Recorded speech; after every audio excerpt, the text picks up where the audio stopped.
Hello everyone, welcome back to our channel. সকলোকে আমাৰ চেনেললৈ স্বাগতম জনাইছোঁ আকৌ এবাৰ।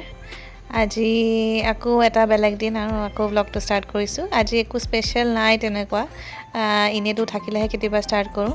এয়া ফাৰ্ষ্টত চাহ খাই ল'লোঁ ৰাতিপুৱা আৰু আজি এয়া ব্ৰেকফাষ্টত কাৰণে বনাইছিলোঁ এটা ভাল ড্ৰিংক, বহুত মেজিকেল ড্ৰিংক হয় ক'ব পাৰি। আৰু এইটো শ্বৰ্টছো দিছোঁ, চাব পাৰিব তাত। এইটো ড্ৰিংক হৈছে ABC ড্ৰিংক বুলি কয়। ই হৈছে এপল, বি হৈছে বিট, চি হৈছে কেৰেট। আৰু এইটোত আছে বহুতখিনি বেনিফিটছ, যেনেকৈ স্কিন ইম্প্ৰুভ কৰে, এজিং শ্ল' কৰে, হাৰ্টৰ কাৰণে ভাল, লিভাৰৰ কাৰণে ভাল, সকলোখিনিৰ কাৰণে ভাল। লগতে zinc, calcium, potassium, magnesium, vitamin. আপোনালোকেও ট্ৰাই কৰিবচোন এইটো জুচ। লগত আছিলে পিঠা আৰু অমলেট। ব্ৰেকফাষ্ট কৰাৰ পিছত এয়া ৰবাব টেঙা ছিজন যিহেতু এতিয়া, আৰু এতিয়া খাই ভালো লাগে। এয়া ৰবাব টেঙা খাবলৈ মাতিছিলে ওচৰতে নেইবাৰহুড আণ্টিৰ ঘৰতে। সেয়া চবে মিলি একেলগে খাই বেছি ভাল লাগে আচলতে ৰবাব টেঙা, সেইকাৰণে আহিলোঁ খাবলৈ। যি আকৌ আহিছিলে মাছ, এয়া মাছো সেইকাৰণে ল'লে, বৰিয়লা মাছ আছিলে এইটো। আজি মাছ নবনাই কিন্তু। তাৰপিছত আজিৰ দিনৰ লাঞ্চটো আছিলে ৰাজমাহ, এনেকুৱা কাৰী, আৰু লগতে অমলেট আছিলে, চালাড আৰু ভাতে আছিলে। ভাতটো আছিলে বাও ধানৰ চাউল যোনটো, সেইকাৰণে আকৌ ৰঙচুৱা নিচিনা লাগিছে। এইটো শ্বৰ্টছো দিছিলোঁ, চাব পাৰিব বেলেগ এখন প্লেটাৰ, সেইকাৰণে ৰেড কালাৰ লাগিছে। আৰু লাঞ্চটো আমি কৰি ল'লোঁ। তাৰপিছত আবেলিলৈ ওচৰৰ বেলেগ এঘৰ আণ্টি ঘৰলৈ গৈছিলে, এনেই ইনভাইট আছিলে খাবলৈ বুলি, একেলগে আবেলি চাহ আৰু চব মিলি এনেকৈ গৈছিলোঁ একেলগে। তাৰে অকণমান ক্লিপছ ৰাখিলোঁ। আৰু তাৰপিছত সেইদিনাখন ব্লগ কৰা নহ'লে, ব্লগটো অকণমান আধৰুৱা হৈছে, আধা আধাকৈ কৰিছে, কাৰণ বিশেষ একো নাছিলে, কিনো দেখাম। আৰু এইটো হৈছে নেক্সট ডে দিনত। আচলতে আজি বনাম ভাবিছিলে বইল যদিও অকণমান আমাৰ ষ্টাইলত বইলটো দেখাইছোঁ বনাই পেলাই, ভাল লাগিলে ট্ৰাই কৰিবচোন। এয়া বিলাহী আৰু জলকীয়া, নহৰু, আদা কেইটামান লৈ পেলাই, বিলাহী এটাই লৈছোঁ পিছে, এনেকৈ পুৰি লৈছোঁ। পুৰি খোৱাৰ সোৱাদটো আচলতে বেলেগ। এনেকৈতো বিলাহী এনেই নৰ্মেলকৈ দিওঁৱেই চবতে, কিন্তু এবাৰ ভাবিছোঁ বইলত অকণমান পুৰি পেলাই দিম, সেইকাৰণে এয়া গেছতে পুৰি লৈছে অকণমান। আৰু ব্লগ বুলি ক'লে আচলতে দিনটো ব্লগ কৰিব লাগে, কিন্তু তেনেকুৱা একো বিশেষ নাথাকে কাৰণে কিনো দেখাম, সেইকাৰণে অকণমান স্পেচিয়েল অকেশ্যন আৰু কিবা ৰেচিপি বনালেহে দেখুওৱা হয়। আৰু আগৰ ব্লগবোৰ আপোনালোকে চাইছে নাই, চাব।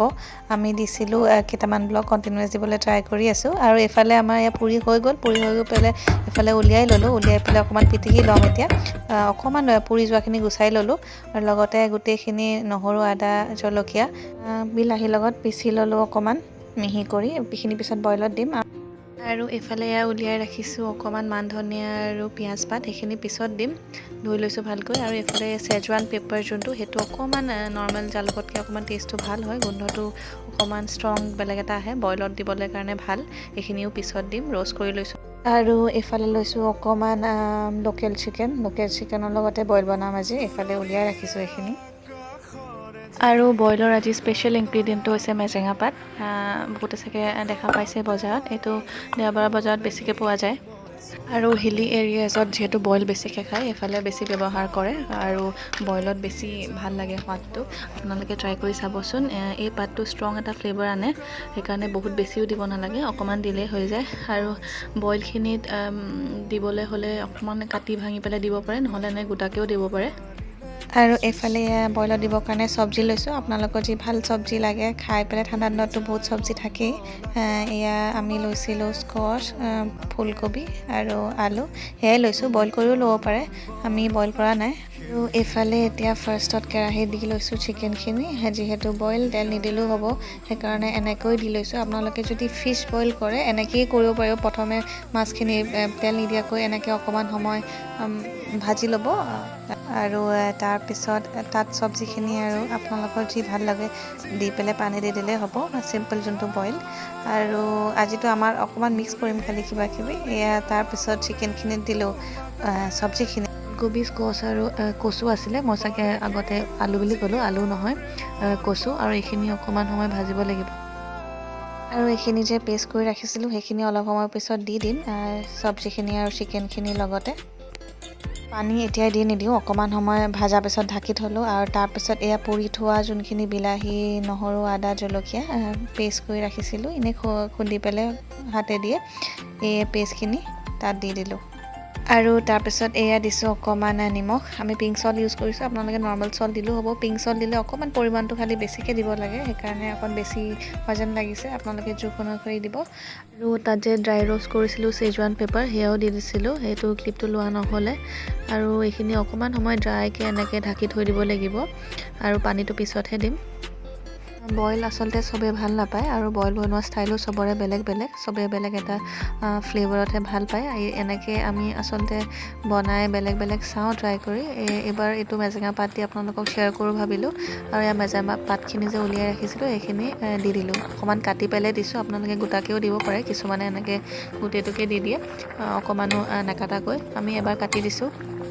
আৰু এতিয়া দেখিবলৈ পাতখিনি সিজি যোৱা নাই কাৰণে তেনেকুৱা লাগিছে। অলপ সময় পিছত শাকৰ নিচিনাই হৈ যাব, যেনেকৈ শাক আমি বইলত দিওঁ, লাই শাক বা পালেং শাক, তেনেকুৱাই হৈ যাব। আৰু যিহেতু মেজেঙা পাতটো অকণমান এটা ষ্ট্ৰং ফ্লেভাৰ এটা আছে, অকণমান বেলেগ, আপোনালোকে ট্ৰাই কৰি চাবচোন। এইটো প্ৰায় যোনবোৰ হিলি ট্ৰাইবছৰ মানুহ থাকে, সেইবিলাকে বইল যিহেতু তাহাঁতৰ প্ৰায় থাকেই, বেছিভাগ বইলে খায়, সেইকাৰণে এইটো ব্যৱহাৰ কৰে মেজেঙা পাতটো।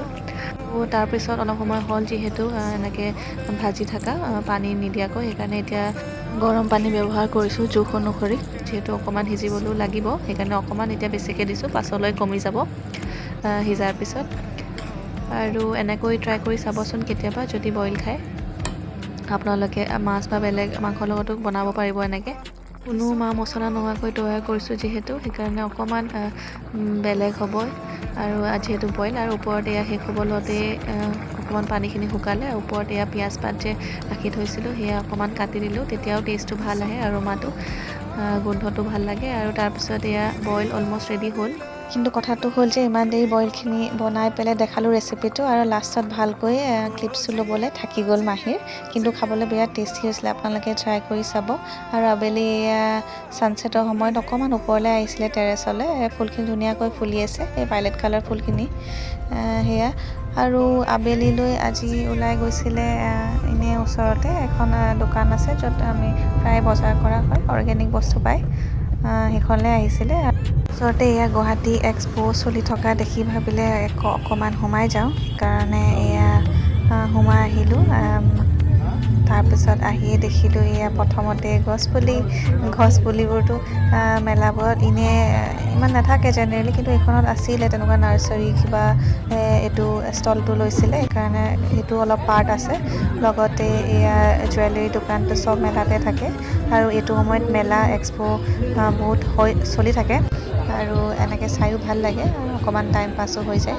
আৰু এইখন ষ্টল কোনটো ষ্টেটৰ আছিলে আচলতে চাবলৈ পাহৰি গ'লোঁ, কিন্তু তেনেকৈ বহুতখিনি ষ্টেটৰ এনেকুৱা ষ্টলছবোৰ আছিলে, আৰু ষ্টেচনাৰী আইটেম, জুৱেলাৰী, হোম ডেকৰ বস্তু, যেনেকৈ এক্সপ'বোৰত থাকে তেনেকৈ গোটেইখিনি সকলোখিনিয়ে আছিলে। সেইখিনি অকণমান কিটচেনৰ আইটেমছ, আৰু লগতে চেৰামিকৰ বস্তু কিছুমান আছিলে, ডেক'ৰেটিভ আইটেমছ, এয়া চাই আছিলে অকণমান কেইটামান। কিছুমান ধুনীয়া ধুনীয়া বস্তু আছে, খুবেই মৰম লগা, কিনিবলৈ মন যায় দেখিলে, কিন্তু তেনেকৈ একো কিনা হোৱা নাই। আৰু এই ক্লিপটো, এনেকুৱা ক্লিপো বহুত আছে আচলতে, সেইকাৰণে আৰু কি কিনিম, এনেকুৱাতো প্ৰায়ভাগে কিনা হৈছেই আগত, আৰু কিন্তু দেখিলে খুব ভাল লাগে। গোটেইখিনি একেলগে থাকিলে আচলতে বেছি এনেকৈ শ্বাইন কৰি থাকে লাইটৰ পোহৰত, তেতিয়া ল'বলৈ মন যায় এটা দুটা, সেয়াই অকণমান চাই আছিলোঁ কিবাকিবি। তাৰপিছত এইফালে আছিলে বেলেগ ড্ৰাই ফ্ৰুটছৰ দোকান, এজ ইউজুৱেল যোনবোৰ থাকেই এক্সপ'ত, আৰু এইফালে আকৌ ক্লিপৰ দোকান। চবতে এবাৰ সোমাই চাব লাগিবই, কিবা কিউট আছে যদি বস্তু কিনিব পাৰা। আৰু এইফালে জুটিজৰ দোকান, যেনেকৈ আমি এক্সপ'ত চাইছিলোঁ তেনেকুৱাই ছেইম আছিলে চব, সেইকাৰণে একো কিনা নাই, আৰু এনেই অকণমান চাইহে গৈছোঁ চব দোকানত সোমাই। আৰু এইযোৰ শ্বুযোৰ শ্লিপাৰযোৰ ইমান কিউট আছিলে, কিবা এটা ভাল লাগিছে দেখিবলৈ। আৰু তাৰপিছত এইফালে এয়া খোৱা বস্তুৰ আইটেম, পাপৰ, আচাৰ, চানা, কিবাকিবি সেইবোৰ আছিলে।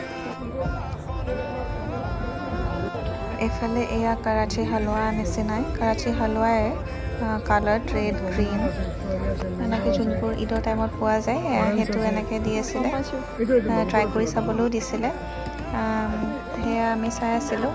আৰু তাৰপিছত এইফালে আচাৰ টেষ্টিং কাৰণে ৰাখি থোৱা বহুতখিনি আচাৰ, সেয়াও আছিলে। আৰু এয়া আফগানৰ ড্ৰাই ফ্ৰুটছ আছিলে, আৰু লগতে সোফা ফাৰ্নিচাৰৰ কিবা দোকান আছিলে এটা ট'ৰ দি দিলোঁ আৰু আপোনালোকক কাৰণ আমি সোমাইছিলোঁ কাৰণে এনে বজাৰ কৰিবলৈ আহিছিলোঁ আৰু তাৰপিছত এইফালে বাহিৰৰ ফালে আছিলে fast food stall chow mein momo' চব আছিলে আমি কিন্তু একো খোৱা নাই আৰু অকণমান সময় হ'ল যিহেতু এয়া একেবাৰে ওলাই আহিলোঁ আৰু তেতিয়াহ'লে আজি ব্লগটো ইমানেই আছিলে কেনেকুৱা লাগিলে জনাব এটা মিক্স ব্লগ একো স্পেচিয়েল তেনেকুৱা নাই কিন্তু দিনটোত যি কৰিলোঁ সেয়াই দেখালোঁ তেতিয়াহ'লে আজিলৈ আহোঁ নেক্সট ব্লগত লগ পাম বাই